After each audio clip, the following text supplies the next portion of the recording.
মানুষ এমনও আছে কলিজা রান্না কইরা ভুনা কইরা দিলেও কইব লবণে কম হয়েছে। আসসালামু আলাইকুম আপুরা, কেমন আছেন সবাই? আলহামদুলিল্লাহ, আমি অনেক ভালো আছি। চলে আসলাম আরেকটি ব্লগ নিয়ে। সংসার হওয়ার পর থেকে আসলে সংসারের জন্য একটা মেয়ে যত খাটাখাটনি করে না কেন, সংসার হওয়ার আগে কিন্তু ওই রকম কোনো কাজই করে না, বাবার বাড়িতে তেমন রাজকন্যার মতোই থাকে। কিন্তু নিজের সংসার যখন হয় তখন নিজের সংসারটাকে আগলে রাখার জন্য আসলে অনেক পরিশ্রম করে।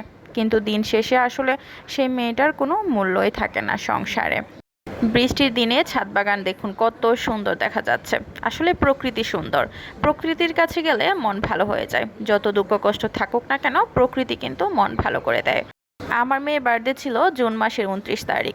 নর্মালি আমরা কখনোই বার্থডে পালন করি না, সবসময় রোজা থাকি। কিন্তু মেয়ের যেহেতু 3 বছর হয়েছে, মেয়ে বুঝতে শিখেছে যে বার্থডে করা যায়, বার্থডে সেলিব্রেট করা যায়। যার কারণে হুমাশা বারবারই বায়না ধরছিল যে তার বার্থডে সেলিব্রেট করার জন্য। যাই হোক, আমি আর হুমাশার আব্বু একটু চেষ্টা করলাম আর কি।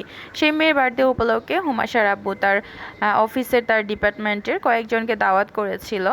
তো তারই একাংশ আপনারা ভিডিওতে দেখতে পাচ্ছেন। তো সবাই আসছিল, আসলে দিনটা খুবই ভালো ছিল। আপনি যত মানুষের মাঝে থাকবেন তত কিন্তু আপনার মন প্রফুল্ল থাকবে। হুমাশার আব্বুর অফিস থেকে সবাই হুমাশার আব্বুর বাসায় আসছে, তাতে কিন্তু হুমাশার আব্বুর মনটাও অনেক ভালো ছিল। আমার দেখে অনেক ভালো লাগছে যে আমার হাজব্যান্ড অনেক খুশি। আসলে যা কিছুই করেছি না কেন, সব কিছুই কিন্তু আমার হাজব্যান্ডের খুশির জন্য করেছি। আর সবচেয়ে বড় কথা হচ্ছে আল্লাহর খুশির জন্য করেছি। কেন জানেন? মেহমান কিন্তু আল্লাহর রহমত এবং বরকত নিয়ে আসে। আল্লাহ কিন্তু বলেছেন যে মেহমানদারি করার জন্য, এতে কিন্তু রিজিক বৃদ্ধি পায়।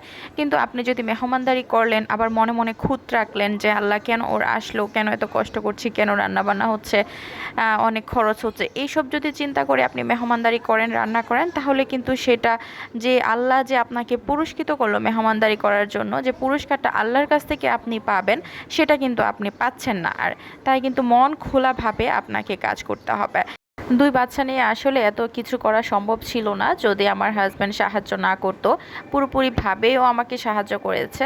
18টা আইটেম করেছিলাম, তার মধ্যে থেকে ফল আর কোল্ড ড্রিঙ্কস, পায়েস, এগুলো আলাদা ছিল। খাসির মাংসটা মিরপুর 1 থেকে নিয়ে আসছিল, পাশাপাশি ইলিশ ইলিশ মাছ আর হচ্ছে গরুর মাংস।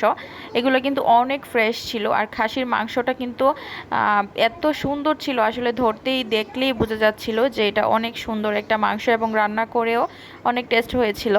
আসলে খাসির মাংস রান্না করা কিন্তু একটু ডিফিকাল্ট, গন্ধ হয়ে যায়। রান্না বান্না যদি একটু এদিক সেদিক হয়, তাহলে কিন্তু ওই খাসির মাংস আপনি আর খেতে পারবেন না। আমার হাজব্যান্ডের মনটা এত বড়, আলহামদুলিল্লাহ। সে মানুষকে খাওয়াতে এত পছন্দ করে। 5 কেজি ওজনের একটা কাতলা মাছ নিয়ে আসছিল। যে বড় বড় টুকরাগুলো দেখতেছেন, এর থেকেও ডাবল এক একটা টুকরা ছিল। ওই বড় বড় করে ওখান থেকে কেটে নিয়ে আসছিল, যাতে ওইভাবেই রান্না করি। কিন্তু এত বড় টুকরা রান্না করলে একদমই নাড়ানো যাবে না, তাই আমি টুকরাগুলোকে কেটে একটু মাঝারি সাইজ করে নিয়েছিলাম।